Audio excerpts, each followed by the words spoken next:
Nanalo ng higit 3.6 million views ang Little Mermaid-inspired music video na Wherever You Are ni Regine Velasquez Alcacid, tampok sina Fiang at JM.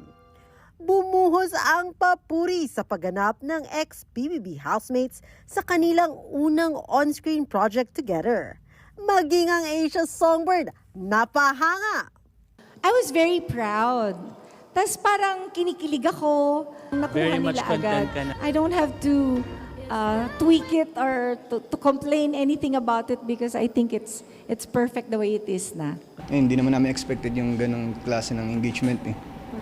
Thankful naman ako sa mga nakaka-appreciate. Pero ang hindi alam ng marami, malaking hamon ang kakambal para maitawid ang magical at enchanting na storya.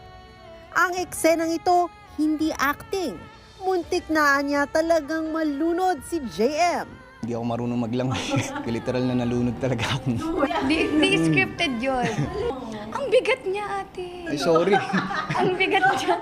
So, nung time na yun, sa leeg ako napahawa kasi hindi kaya pagka dun sa ganito ako humawa kasi mas mabigat siya.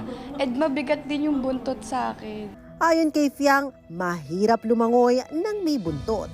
Mas mabigat po talaga sa akin yung buntot. And parang nakakahingal po. Yung training po nun is 1 to 2 hours lang. Yes, and then sabak agad. Challenging din anya ang pag-arte sa ilalim ng tubig. Actually, masakit po siya sa mata. Tapos nakailang take po yun. Pero, ayun, nakaya naman siya.